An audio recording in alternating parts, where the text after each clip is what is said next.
ब्रह्मचर्य ये सनातन धर्म का लक्षण। सत्य, दया, तपस्या, शौच, तितिक्षा, उचित अनुचित का विचार, मन का संयम, इंद्रियों का संयम, और 9वां अहिंसा, और 10वां ब्रह्मचर्य। ये ब्रह्मचर्य सबके लिए है।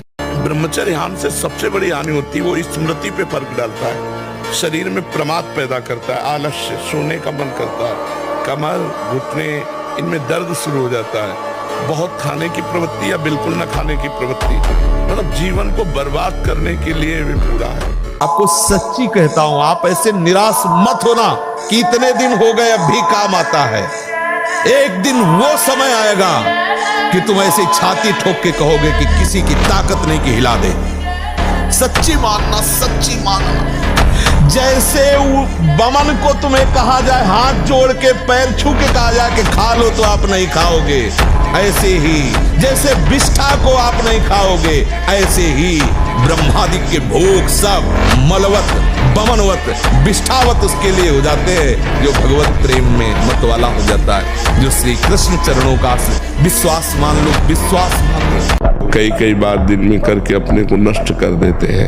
तो अभी तो मतलब बुद्धि काम कर रही है आपकी कि आप सभा में इस बात को कह के और आप इससे निकलना चाहते हैं। तो जिस समय मन हस्त मैथुन के लिए कहे उस समय भगवान से प्रार्थना करो, जोर जोर से भगवान को पुकारो, कृष्ण कृष्ण कृष्ण, राम राम राम, राधा राधा राधा, हे प्रभु मुझे बचाओ। और उस समय टहलने निकलो, बाहर निकल जाओ, एकांत में न रहो, जैसे बाथरूम में है या कमरे में, उस समय तुरंत बाहर निकल जाओ, मन के खिलाफ चलो और उस स्थान को छुओ मत, तो बच जाओगे, नहीं तो कसम वसम खाने से नहीं रुकता है। और मांस, ये जो लोग कहते हैं कि मांस ताकतवर होता है, तुम्हारी चर्बी बढ़ा देगा, ताकत नहीं। ताकत कहते हैं संकल्प शक्ति को। ताकत शरीर शक्ति प्रधानता नहीं होती, संकल्प शक्ति का एक महात्मा पूरे समुद्र को अंजुली में पी गया। देखो संकल्प शक्ति, शरीर की शक्ति एक सीमित शक्ति है, संकल्प शक्ति एक महान शक्ति है। मोबाइल रूपी दुश्मन से बचिए, कुसंग से, जो गर्लफ्रेंड बॉयफ्रेंड वाला जहर है, इससे बचिए। ये भले समझ में लोगों को ना आवे, लेकिन हम जो कह रहे हैं उसको समझ लो, ये वो जहर है जो तुम्हारे जीवन को जड़ से नष्ट कर देगा। आगे देख लेना, संतों की बात समझ में नहीं आती है क्योंकि उनको लगता है कि क्या जाने बाबा जी है, लेकिन जैसे आंख वाले को दूर का रास्ता दिखाई देता, पता आगे कुआं है, गिरेगा जाके। तुम्हें लग रहा है बहुत सुंदर मार्ग है, हमें दिखाई दे रहा है कुआं, गिरोगे जाके। नाक के साइड में यहाँ कालिमा आ जाना, फिर वो कालिमा धीरे धीरे कपोलों में बढ़ते जाना, ये वीर्य नाश का लक्षण है। वीर्य नाश से उदर लंबा होना, पेट बढ़ना शुरू हो जाता है, आंतें बढ़ना शुरू हो जाती है, उसकी वाणी में मृदुता नष्ट हो जाती है, कर्कशता, रुक्षता आ जाती है, उसका स्वभाव अप्रिय बन जाता है, छाती की हड्डियां दिखने लगती हैं। वो ना तो लोक में ना परलोक में किसी भी कार्य में उत्साह करने लायक नहीं रह जाता।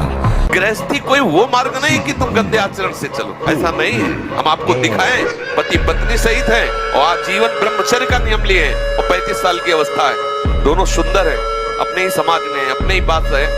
ऐसे कितने लोग, एक तो थोड़े, ऐसे कितने हैं 30-35 की अवस्था, आजीवन के लिए संकल्प, वृंदावन में करके संकल्प करके। हम किसी माता बहन की तरफ देखा, उसके अंदर काम नहीं है, लेकिन स्वाभाविक रचना है, वो मृदु मुस्कान के द्वारा देखना, बात करना, ऐसे अब वो स्वाभाविक बड़े निर्मल भाव से देख रहे हो। और मेरा मन है मलिन, मेरे मन को लगा कि मेरी तरफ ऐसी चेष्टा, अब कुछ नहीं हो, कहाँ की है क्या, अब बैठे बैठे भगवत चिंतन नहीं होगा, वही चिंतन होगा।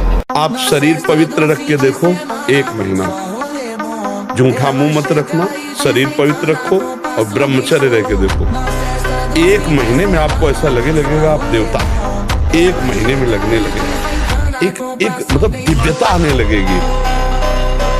ब्रह्मचारी का सौंदर्य प्रस्फुटित होता है, एक नूर उसके चेहरे पे झलकता है जो ब्रह्मचर्य को धारण करता है, एक नवीन आकर्षण, बालवत चेहरा, एक आकर्षण होता है भागवती।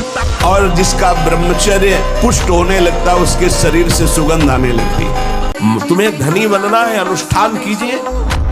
हम कह रहे किसी विशेष मंत्र आदि की तरफ न बढ़िए, बोलिए राधा राधा, क्या चाहिए आप, कृष्ण कृष्ण बोलिए, सब मंत्रों का सार है नाम में, आप बोलिए तो नाम।